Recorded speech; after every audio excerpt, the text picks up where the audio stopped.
Manusia tak punya perasaan. Inilah kalimat yang cocok untuk pelaku tersangka kasus penembakan tewasnya Brigadir Yosua.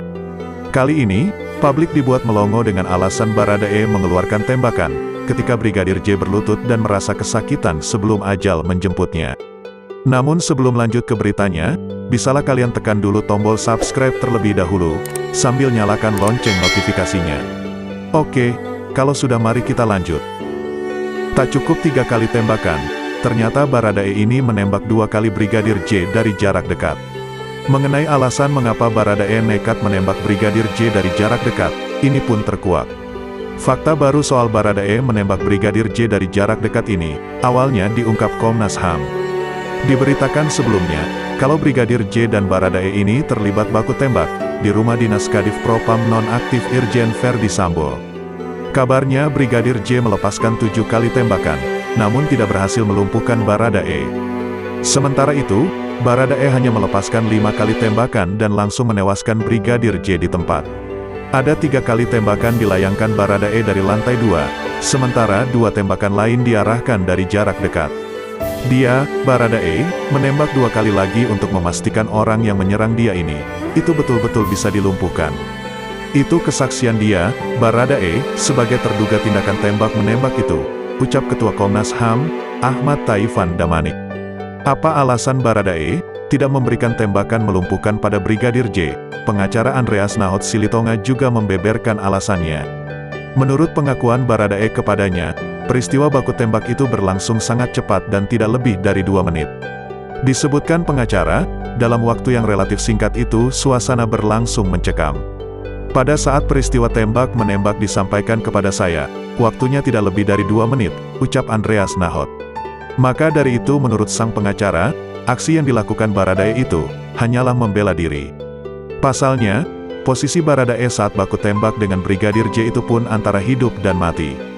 Jadi kalau kita lagi menembak, pemahaman saya, saat sudah ada bunyi tembakan sudah sangat mengganggu, karena bunyinya keras. Dan dalam suasana hidup mati, yang ada kita akan membela diri, ucapnya. Menurut Andreas Nahot, Baradae tidak mengetahui apakah tembakan pertama, kedua, dan ketiganya mengenai Brigadir J atau tidak. Pada saat tembakan pertama, kedua, ketiga, dia nggak tahu arahnya kemana, kena atau enggak, tidak bisa dia pastikan, ucapnya. Setelah 3 kali tembakan, ajudan Verdi Sambo yakni Brigadir J ini sempat berlutut. Namun aksi Brigadir J yang berlutut sambil kesakitan ini, hanyalah akting. Malahan, Brigadir J hendak melayangkan tembakan lagi kepada Baradae, disertai ucapan berupa ancaman dan umpatan. Mendengar kata-kata ancaman dari Brigadir J, Baradae pun sontak melepas tembakan ke arah Brigadir J, sebanyak 2 kali.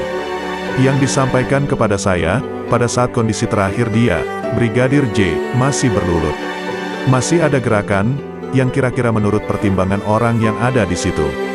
Itu bukan pertimbangan logis yang normal, yang bisa kita mikir, ini dia ngapain ya, ini dia mau nembak atau mau jatuh. Nggak mungkin orang bisa memikirkan itu, ada gerakan, dia, Brigadir J, tembak lagi, karena dia sempat mengumpat dan menembak lagi, ucap Andreas Nahot. Ada peristiwa lain lagi yang terjadi, sebelum aksi polisi tembak polisi itu. Tak lain adanya dugaan pelecehan seksual yang dilakukan Brigadir J, terhadap istri Irjen Verdi Sambo yakni Putri Chandrawati. Menurut pengacara Baradae, kondisi inilah yang membuat mendiang Brigadir J ketakutan. Ada peristiwa sebelum tembak-menembak itu. Kalau benar ada tindakan pelecehan seksual, Anda bisa bayangkan kondisi goncangan yang sedang dialami almarhum, ucap Andreas Nahot. Sebab, Brigadir J harus menghadapi sejumlah hal untuk mempertanggungjawabkan perbuatannya terhadap Putri Chandrawati. Apalagi jika perbuatan Brigadir J ini diketahui oleh Verdi Sambo, maka Brigadir J pun terancam dipecat sebagai ajudan Verdi Sambo. Dia sudah mencoba, ditolak. Kira-kira dia dalam keadaan yang senang-senang saja, atau dalam keadaan bingung? Bagaimana dia nanti akan berhadapan dengan jenderalnya, untuk mempertanggungjawabkan perbuatan itu, ucap Andreas.